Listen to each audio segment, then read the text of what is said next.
So my name is Sonny Blingg, and this is Ask Me Anything. Now, I ever say that too much commas in the middle there, some kind of weird.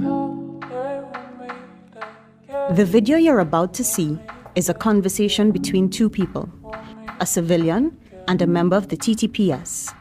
The two have never met.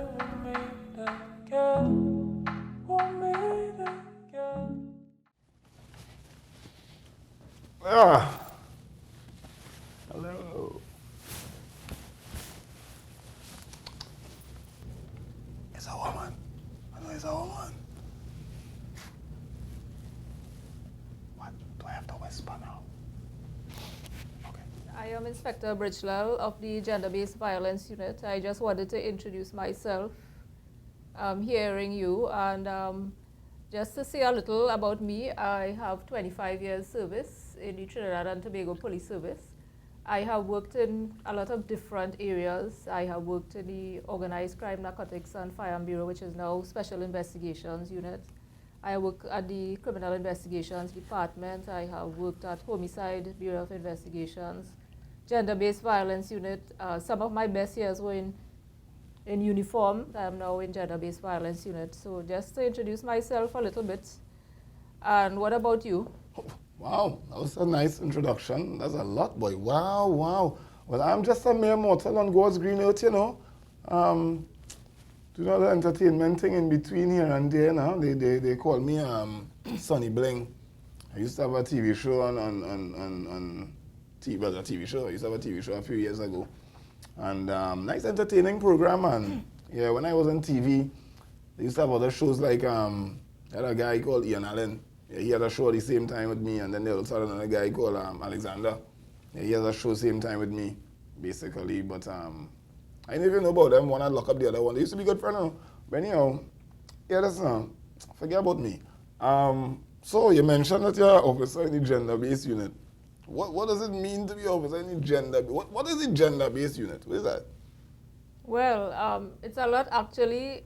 We have a big mandate pretty much. The Gender-Based Violence Unit has been a mandate of the Commissioner of Police, and it was formed on the 21st of January in the year 2020, so it's a relatively new unit.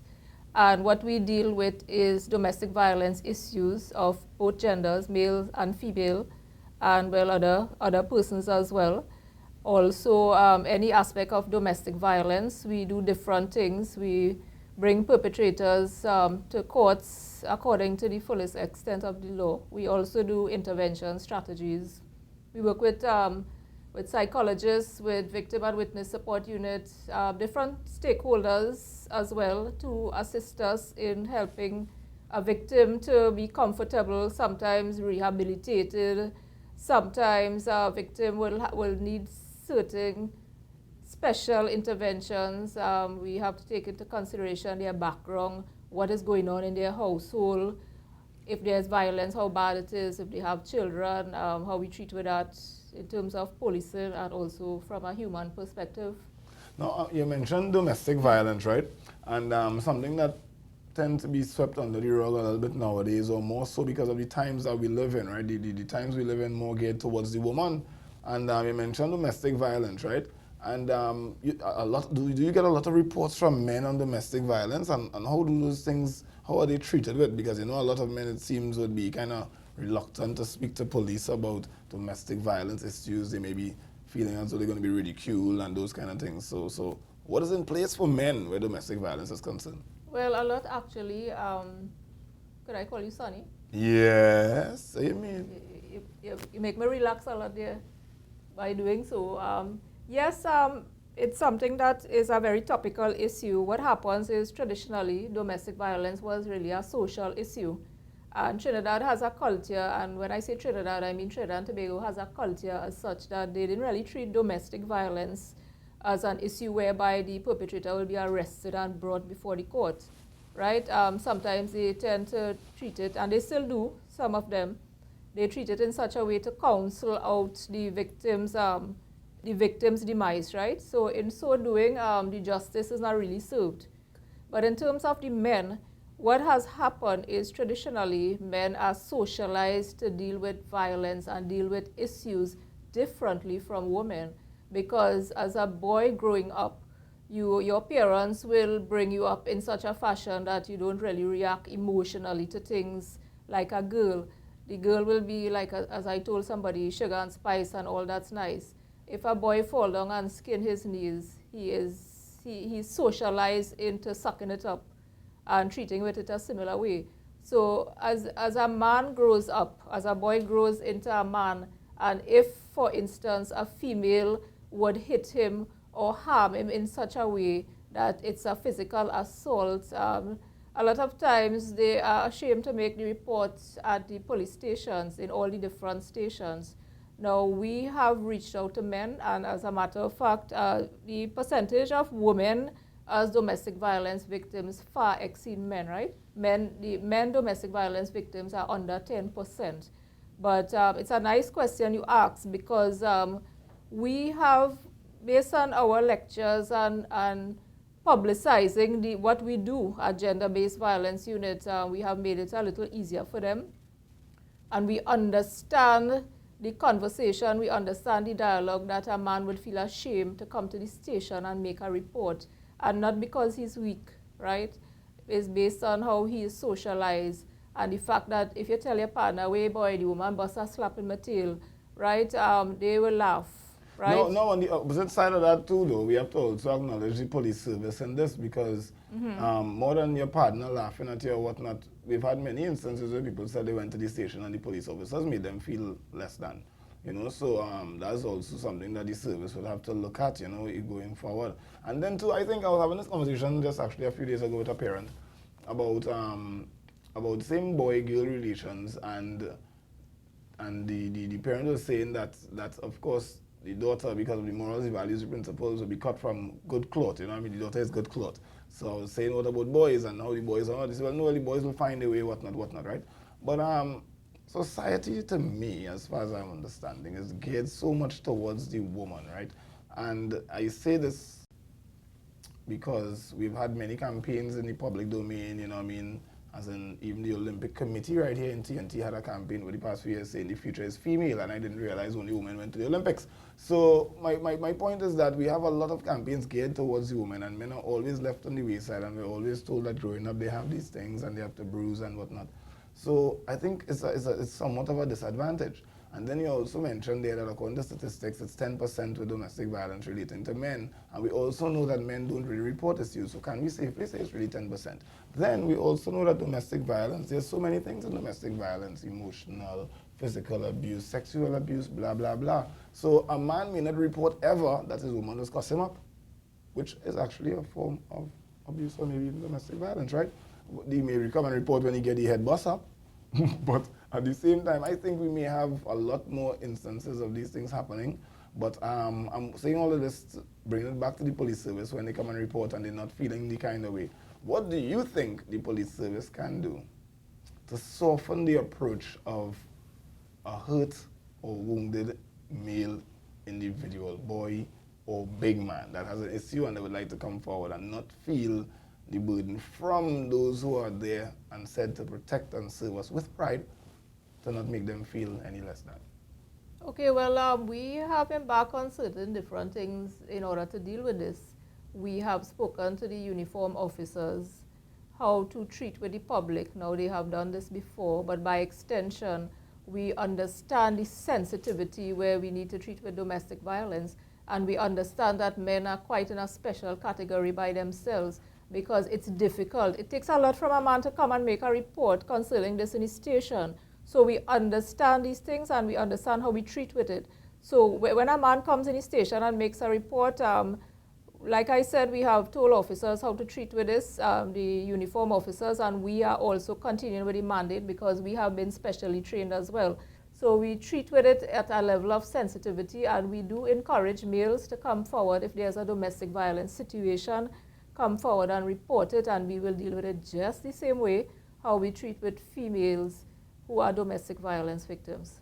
So yeah, that's When it comes to taking a wine on the police for the carnival, right, I realize a lot of women tend to back it up on the males them now. They catch them on the road Monday, Tuesday, the men will be smiling, you know, something you're supposed to do, but they don't wine back, but they don't step back. My point is, I always wanted to wine on a police woman in uniform, and, you know, I was just wondering as you're here, you don't wear uniform again, so that wouldn't be you. But what I'm saying is that, that anything that could happen to a fella if he happen to wine on a police officer, meaning, you know, you do what the ladies them accustomed doing. Women do it every year. I never see a woman get locked up with it yet because of the double standard now. So I've never seen a woman get locked up for it yet, but I've seen it every year in my carnival existence. So is it okay for me, Sonny Blingg, to say, oh God, you see that officer, you know, they have a few of them in uniform, those look a kind of way, like you say, big man thing.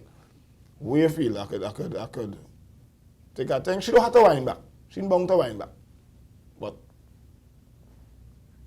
This has been a very big subject of discussion over the years, particularly during carnival time. And it has happened to me as well because a lot of carnival I hear it in your voice. I know you sound like you look the part.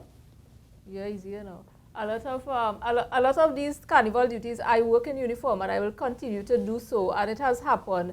But what the public has to be minded of, we like the fun and games is there, but remember the police has to protect and serve. So we have a certain job, a certain task to perform in the public arena. So you all must be cognizant of that. All right, thank you. I appreciate that. This conversation going real good. This train moving slow again. So what we talking about again? We anything to talk about? So yeah, that when you outside of the work, you drink alcohol and thing? Yes, sometimes I do. I drink on a social basis, but I don't overdo. What kind of music you like and thing? It depends. A lot. Sometimes I like the rap.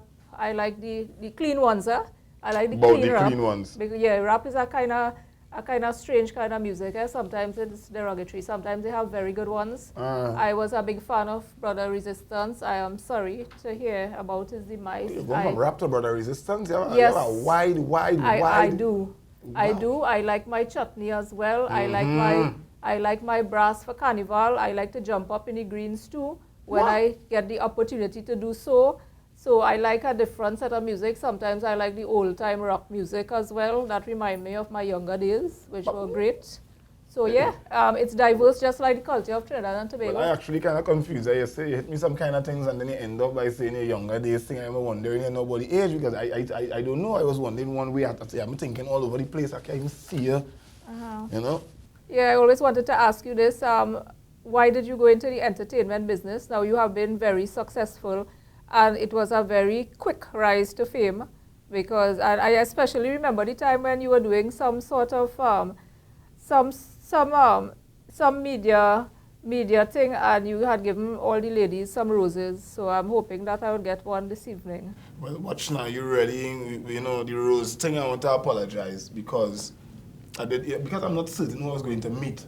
It'd be kind of awkward to walk with a rose and a bottle or something, a man might be a woman. I really didn't know what to do. And in these COVID times, you don't just share too much, don't pass anything across. What impact do you feel as an entertainer you could have with the general public to encourage them to live a crime-free life? And how could you impact on the youths based on the influence you have?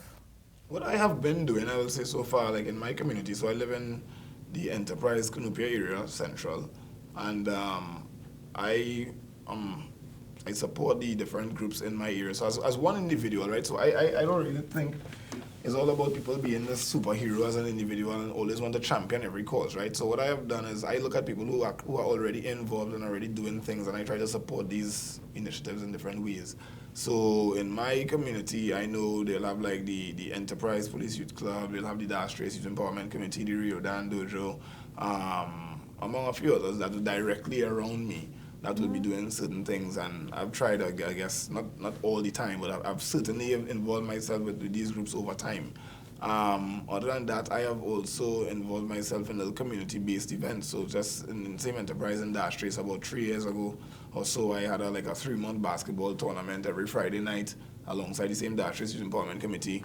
And I just basically put up, at that time, was about $15,000, and we did like $1,000 every Friday. And teams came out, we just invited people to come on out and bring your own team to your side, whatever. and they played basketball every Friday night. And coming out of that 3-month event and initiative, what just successfully little spark, what happened was we had teenagers come out to play basketball, seniors come out to play basketball, we had women playing basketball, girls playing basketball, somebody come out and start to sell popcorn, somebody come to start to sell pie, somebody come to start to sell pylori, somebody come to start to sell juice, you know what I mean? Somebody came and they started to train a best village team, all of us, and out of this 3-month thing we ended up with some representatives leaving to go to best village, you know, just because they had the time and the gathering. So we've done things like that, and I would have usually, as I say, this is just me, not tooting a horn at all, because I don't really make much noise about these things, but basically, I support people, as I say, who do different things. So the Dashes Youth Empowerment Committee, which would be the closest to me, meaning in vicinity, location, I work a lot with them. So, for instance, the president of that committee is a police officer. His name is Justin Lewis, and he's a young man within the enterprise here. I knew him long before he was a police officer, so I talk about partying days, and he's a little bit younger than me, but partying, you'd see him in the clubs and used to be dancing and thing and all the dancing thing, and now he's a police officer, still within the community, still doing what he can do to the best of his ability, supporting the youngsters. So I have already pledged my assistance to him a long time ago, and anything that they have, and I tend to get involved in. So they did a study center once, which is downstairs. That's really important, these study centers and things. So you have embarked on a lot of community projects, and that has helped you tremendously, eh? More or less, but see, that's just me as one man, and a lot more of these things can happen.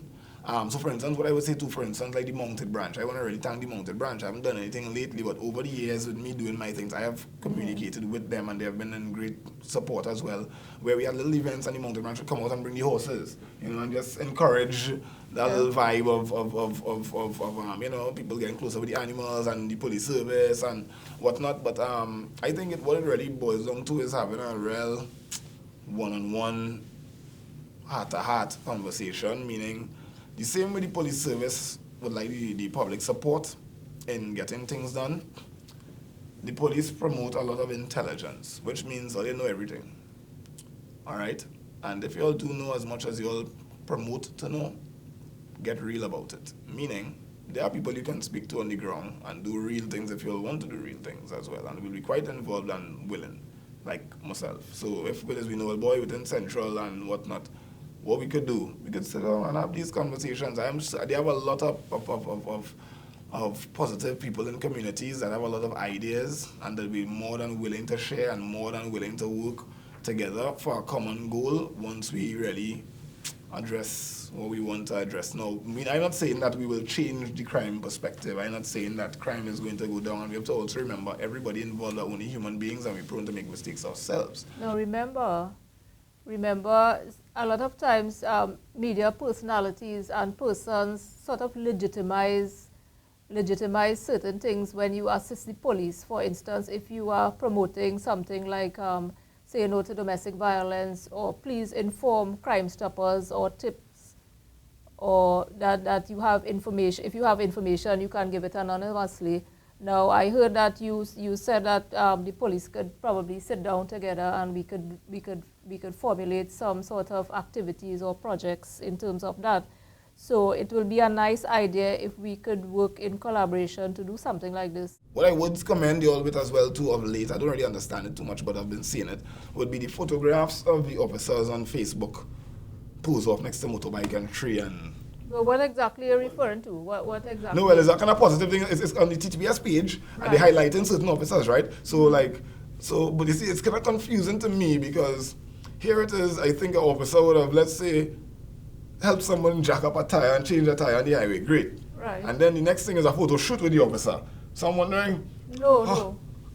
The objective of this really and truly, traditionally you look at police as the police force, and then it graduated into the police service. So we have the humanitarian aspect of it. And when the public sees that the police officers are treating the citizens this way, they are going to have a better confidence in the police officers. And this goes a long way, because in the police service, we have something called the operational and the strategic plan. And we are guided by these objectives, and it helps us to treat with the community in a better way. So if the citizens and they have a bigger trust for the police, by extension, we could be able to solve crime in a better way, and we could offer our services better to the community as well.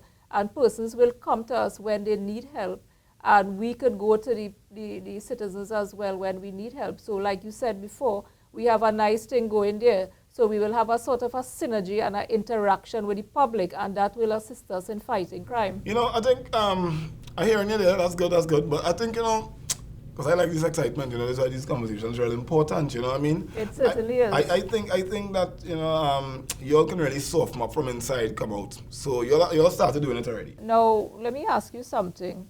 I am very curious to know what the general public, well, you are representative of that right now, why it is that members of the public sometimes do not want to assist police in giving them information to solve crime. When they have it on hand, and we know these things. You see, what could we do to improve the situation so that we can help you, to help us and the society? You see, me, I consider myself a realist. There's no real safety net in between giving this report and it going to see its way through without it coming back to me or the individual. But let me ask you a question. Have you ever personally experienced that? Have I ever experienced what? Have you personally experienced that situation? Where I had to make a report and the police called the person? Yeah, and there's something holding you back? Me have no reason to report nothing of that nature, Miss Lady. Right, so I mean, I'm asking this, what we are trying to do is find out what's the real deal. The real deal is opinions as getting problem when you have it. Now, I was invited here, so I never value my truth or I value for sugar coat. So my point is, I go to tell you the truth. I have of the opinion, me, not today. But after I see how certain things happen sometimes in the media, crime, certain different things, how let's go down, I have a firm, I don't want to say firm, I'm of a belief, I have an idea. Police already know that. No, they are real intelligence. Me go down that police are all kind of undercover, they all kind of pretty thing. But at the same time, they have all of this. But let's be struggling so much sometimes for all of this. So it's make me wonder, either they already know too much or the lack of trust between police units don't have all the information being shared properly. So that's also then would be an internal thing now. But then that's not the public business. But, you know, my point is, there have a lot of disconnect going on. Have I fair to say that? I would want to stand on the fence in respect to that, right? But based on what you are saying there in respect to the police, let me tell you something, right?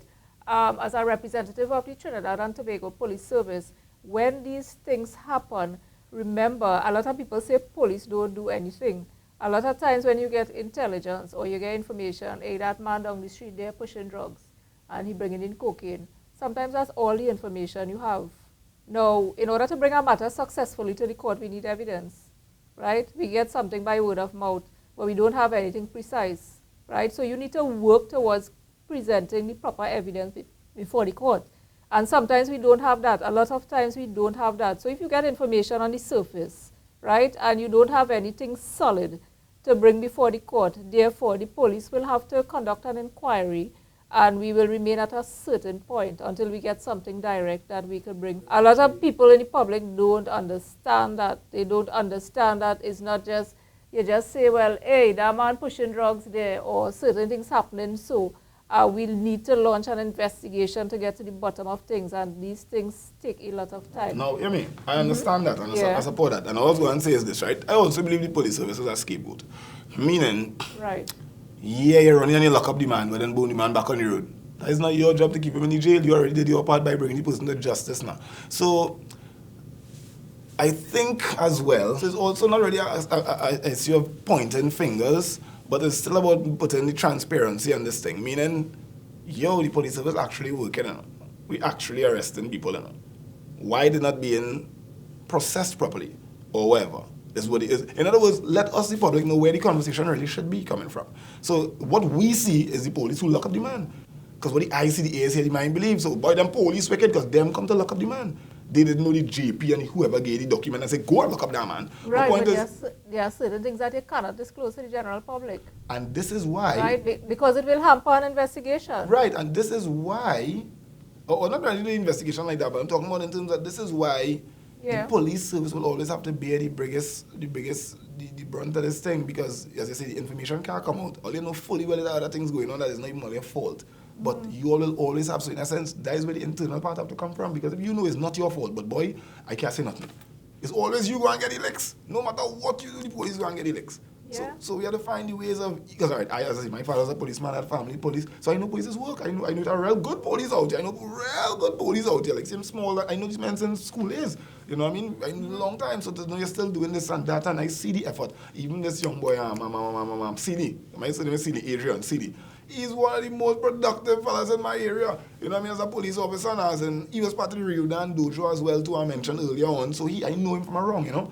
And they have so many police officers that are doing the parts. Well, I'm glad that you say that. I'm glad that you say that because in every society, in every place of work, there are the bad ones, but be minded that the majority of the good ones far outweigh the bad ones. And I agree with that. It's just that you need to find a way to as I say, continue softening the blow. We know what the police do. In other words, it's not even about showing that there's a lot of people. So let me ask you something. What about these situations whereby we highlight these things? Sometimes there are shootings, and sometimes police are solving crime, and the public shies away from giving the police information. But sometimes when the police are on a scene and something happens whereby the police are protecting themselves, right? And things happen, for instance, somebody gets shot, everybody runs forward and they see this and they see that.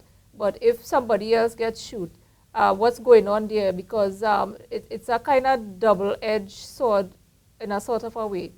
The public will cooperate. I don't like that, to be honest. The public will cooperate with the police, but to a certain extent. And then they come back again and then they criticize. So it's a kind of love-hate relationship.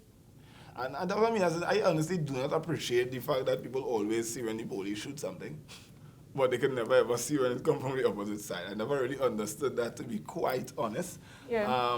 And again, these are all things that will have to really be all fleshed out by, we write down all of these different things. I think it's good to have these conversations, meaning, for instance, the police service have an idea of what all the concerns are, most of the concerns might be. Let's put these things down on paper. Let's invite a few stakeholders from across the country that maybe sit down and have a conversation, different age groups as well too. And let's do some surveys and things on these things and get answers, not just from one person, but let people come in and not even necessarily on a public level where we may even put it out in the newspapers as in, hey, be a part of this, whatever, come into your community now, or, and let people actually put their honest view on the that's service. Important because crime and criminality is different in different areas of the country, right? We have different cultures in Little Trinidad and Tobago. So they will have some aspects of crime in one area and it would not happen in another area based on the type of culture there is and the tolerance level of the citizens and the victims. So you have to do things like victimology and then you have to profile suspects and things like that. So it's a study as well. So I agree with you. That's not the police's law? Yes. The average police officer does law? Yes. As a matter of fact, the average police officer has to pass a law exam in the initial stage to come into the service. And they have to pass advanced law exams to be promoted to the next higher rank. Okay, and it goes up the road.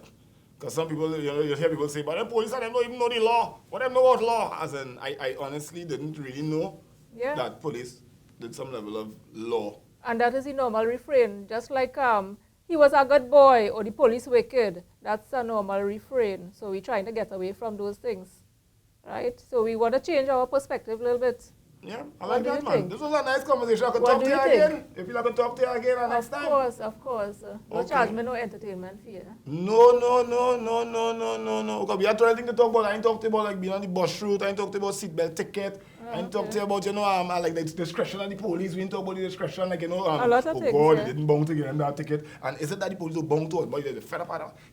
I was supposed to talk to you about this thing, police just get quota for tickets and things, all them things.